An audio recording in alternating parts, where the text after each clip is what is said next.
എനിക്കിപ്പോൾ 21 വയസ്സാണുള്ളത്. എന്നിട്ടും അന്ന് രാത്രി നടന്ന അനുഭവം ഇപ്പോഴും എൻ്റെ മനസ്സിലുണ്ട്.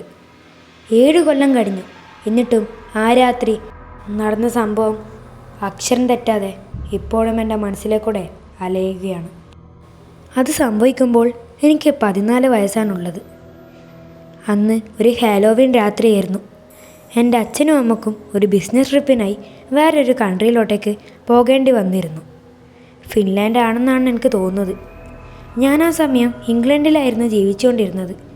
അപ്പോൾ എൻ്റെ കസിനെ ബേബി സിറ്റ് ചെയ്യാൻ വേണ്ടി എൻ്റെ ആൻറ്റി എന്നെ ഏൽപ്പിച്ചു. അവർക്കും ഒരു പാർട്ടിയിൽ പോകാനുണ്ടായിരുന്നു. അതുകൊണ്ട് തന്നെ എന്നെയാണ് ബേബി സിറ്റിങ്ങിനായിട്ട് വിട്ടത്. അതെ, എൻ്റെ കസിൻ, പേര് മാർട്ടിൻ എന്നാണ്. ഞാൻ എല്ലാ നേരവും അവൻ്റെ കൂടെയാണ് കളിക്കാറുള്ളത്. അവൻ ആ സമയം ഒരു 5-6 വയസ്സ് കാണും. എന്നിട്ടും എനിക്ക് അവൻ്റെ കൂടെ ഇരിക്കാനും പിന്നെ അവൻ്റെ കൂടെ കളിക്കാനും നല്ല ഇഷ്ടമാണ്. അങ്ങനെ അന്ന് 6 മണിയാകുമ്പോൾ ഞാൻ എൻ്റെ ആൻറ്റിയുടെ വീട്ടിൽ പോയി.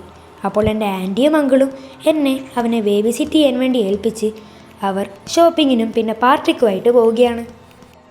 അങ്ങനെ രാത്രി 9 മണിയാവുകയാണ്. ഞാനും മാർട്ടിനും, അതായത് എൻ്റെ കസിനും കൂടെ TV-യിൽ നമ്മുടെ ഫേവറേറ്റ് കാർട്ടൂൺ കാണുകയായിരുന്നു. അത് ബെൻഡനായിരുന്നു. ആ സമയം ബെൻഡൻ എന്ന് വെച്ചാൽ നല്ല പോപ്പുലറായിരുന്നു. പിന്നെ ഞാൻ ബെൻഡൻ അഡിക്റ്റ് കൂടിയായിരുന്നു. ഇപ്പോഴത്തെ പിള്ളേർക്ക് എങ്ങനെയാണോ ആനിം അതേപോലെയായിരുന്നു ആ സമയത്ത് എനിക്ക് ബെൻഡനോടുള്ള ഫേവറിസം. അങ്ങനെ TV കാണുമ്പോഴായിരുന്നു എനിക്ക് ദാഹിക്കാൻ വേണ്ടി തോന്നിയത്. അപ്പോൾ ഞാൻ കിച്ചണിൽ പോയി വാട്ടർ ബോട്ടിലേക്കൂടെ വെള്ളം കുടിക്കാമെന്ന് തീരുമാനിച്ചു. അങ്ങനെ ഞാൻ കിച്ചണിലോട്ടേക്ക് പോവുകയായിരുന്നു. അങ്ങനെ ഞാൻ ഫ്രിഡ്ജിൽ നിന്നും ഒരു വാട്ടർ ബോട്ടിലെടുത്ത് വെള്ളം കുടിക്കുകയാണ്. അങ്ങനെ മടങ്ങി പോകുമ്പോഴായിരുന്നു ഞാനൊരു കാര്യം ശ്രദ്ധിച്ചത്. ഡൈനിങ് ഹാളിലെ ജനാലയെ കൂടെ ആരോ എൻ്റെ മാർട്ടിൻ, അതായത് എൻ്റെ കസിനെ നോക്കുകയാണ്. ഏകദേശം ഒരു 60 വയസ്സ് തോന്നും. അയാളെ കണ്ടപ്പോൾ തന്നെ എനിക്ക് ഭയമായി. അപ്പോൾ സാധാരണ സിനിമയിലൊക്കെ കാണുന്ന മണ്ടത്തരം ചെയ്യാതെ ഞാൻ കാണാത്ത പോലെ നിൽക്കുകയാണ്. എന്നിട്ട് വാ മാർട്ടിനെ, നമുക്ക് ഉറങ്ങാമെന്ന് പറഞ്ഞ് ഞാൻ അവനെയും കൂട്ടി മുകളിലത്തെ റൂമിൽ ഉറങ്ങാനായിപ്പോയി. തൽക്കാലം ഇതാണ് ബെസ്റ്റ് ഓപ്ഷൻ. ഇനി അവിടെ നിന്നും വളറിയിട്ടുണ്ടെങ്കിൽ അതെന്തായാലും നമ്മളടുത്ത് വന്ന് മാർട്ടിനെ കൊണ്ടുപോകും, അല്ലെങ്കിൽ നമ്മൾ 2 പേരും കഥ തീരും. അങ്ങനെ ഞാൻ മാർട്ടിനെയും കൂട്ടി മുകളിലോട്ടേക്ക് പോവുകയാണ്. അപ്പോൾ മാർട്ടിനും അത് അറിയാമായിരുന്നു.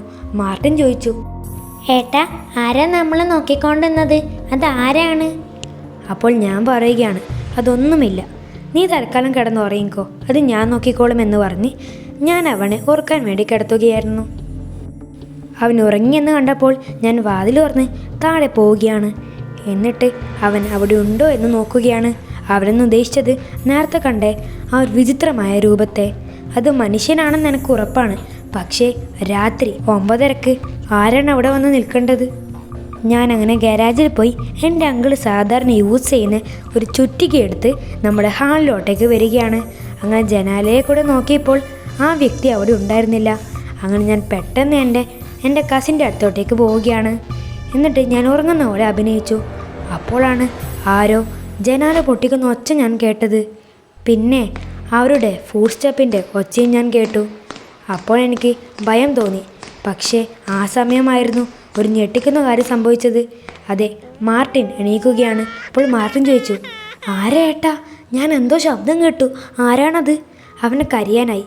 അപ്പോൾ ഞാൻ പറഞ്ഞു, നീ ഒന്നും പേടിക്കണ്ട മോനെ, അതെന്തോ പൂച്ചയോ നായോ കയറിയതായിരിക്കും, നീ പേടിക്കണ്ട, നീ കിടന്നുറങ്ങിക്കോ. അവൻ എന്നെ വന്ന് കെട്ടിപ്പിടിച്ചു.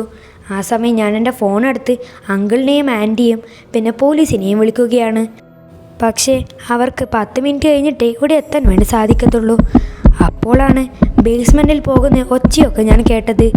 അതെ, ആ വ്യക്തി ഇനി വരാൻ വേണ്ടി പോകുന്നത് സ്റ്റെയേഴ്സിലെ കൂടെയാണ്. അതെ, നമ്മൾ കിടക്കുന്ന റൂമിലോട്ടേക്ക്. അങ്ങനെ അത് നടക്കുകയാണ്. ആ വ്യക്തി സ്റ്റെപ്പ് കയറുന്ന ഒച്ച ഞാൻ കേട്ടു. അങ്ങനെ അത് മുകളിലോട്ടേക്ക് വരികയാണ്. ഫസ്റ്റ് തന്നെ ആൻറ്റീൻ്റെയും പിന്നെ അങ്കിളിൻ്റെയും റൂമിലോട്ടേക്ക് ആ വ്യക്തി പോവുകയാണ്. അങ്ങനെ അവിടുത്തെ ബാത്റൂം തുറക്കുന്ന ഒച്ചയൊക്കെ ഞാൻ കേൾക്കുന്നുണ്ട്. ആ സമയം എനിക്ക് ഹാർട്ട് അറ്റാക്ക് വരണ്ടേ, അത്രയും ടെൻഷൻ എനിക്കുണ്ടായിരുന്നു. എനിക്ക് എന്താണ് ചെയ്യേണ്ടതെന്ന് അറിയില്ല. കാരണം ഒരു മിസ്റ്റേക്ക് മൂവ് മതി, എൻ്റെ കാര്യം കഥം. ആ സമയം മാർട്ടിനാണെങ്കിൽ കരയാനായിരുന്നു. ഞാനവനെ ബാത്റൂമിലിട്ട് ലോക്ക് ചെയ്യുകയാണ്. അങ്ങനെ ഞാൻ ബെഡിൻ്റെ താഴെ പോയി ഒളിക്കുകയാണ്. അപ്പോഴാണ് ആ വ്യക്തി നമ്മുടെ റൂമിലോട്ടേക്ക് വരുന്ന സ്റ്റെപ്പിൻ്റെ ശബ്ദം ഞാൻ കേട്ടത്. അപ്പോൾ ഞാൻ തീരുമാനിച്ചു അവർ ചുറ്റിക്കെടുത്ത് നേരെ പോയി അവൻ്റെ തലക്കൊന്ന് കൊടുക്കാമെന്ന്. അപ്പോഴായിരുന്നു ജനാലിലേക്കൂടെ ഒരു ബ്ലൂവും റെഡും ലൈറ്റ് തിളങ്ങുന്നതായി ഞാൻ കണ്ടത്. അതെ, പോലീസ് എത്തി. കൂടെ അങ്കിളും ആൻറ്റിയും ഉണ്ടായിരുന്നു. അങ്ങനെ അവർ വാതിൽ തുറന്ന് അവനെ പിടിക്കുകയാണ്. അപ്പോഴായിരുന്നു കാര്യം മനസ്സിലായത്. ആ വ്യക്തിയാണെങ്കിൽ മെൻ്റൽ ഹോസ്പിറ്റലിൽ നിന്ന് ചാടിയതായിരുന്നു. പക്ഷേ വേറെ ഒരു കാര്യം എന്താണെന്ന് വെച്ചിട്ടുണ്ടെങ്കിൽ ആ വ്യക്തി നമ്മുടെ വീട്ടിൽ കയറുന്നതിന് മുന്നേ 2 വീട്ടിൽ കയറിയിരുന്നു. ആ 2 വീട്ടിലും കയറിയപ്പോൾ അവിടുത്തെ ആൾക്കാരെയൊക്കെ കൊന്നിട്ടാണ് അവൻ ഇറങ്ങിയത്. ഞാൻ ഇപ്പോഴും ചിന്തിക്കുന്നു, പോലീസ് 1 മിനിറ്റും കൂടെ വൈകിട്ടുണ്ടെങ്കിൽ എൻ്റെയും പിന്നെ മാർട്ടിൻ്റെയും അവസ്ഥ എന്താകുമായിരുന്നു. അങ്ങനെ ഇതാ 7 കൊല്ലം കഴിഞ്ഞ് ഞാൻ മാർട്ടിൻ്റെ വീട്ടിലോട്ടേക്ക് വീണ്ടും ബേബി സിറ്റിങ്ങിനായി വന്നിരിക്കുകയാണ്. ആ സംഭവത്തിന് ശേഷം ഞാൻ ഒരുപാട് എൻ്റെ കസിനെയും പിന്നെ എൻ്റെ അനിയനെയൊക്കെ ബേബി സിറ്റിങ് ചെയ്തിട്ടുണ്ട്. അപ്പോൾ എനിക്ക് ഈ സമയം പേടിയില്ലായിരുന്നു. ബോറടിക്കാണ്ടിരിക്കാൻ വേണ്ടിയിട്ടാണ് ഞാനിപ്പോൾ ഈ ഒരു കഥ എഴുതുന്നത്. കഥയല്ല, എൻ്റെ ശരിക്കില്ല അനുഭവം തന്നെ. ഏട്ടാ, ആരോ നമ്മളെ ജനാലിലേക്കൂടെ നോക്കുന്ന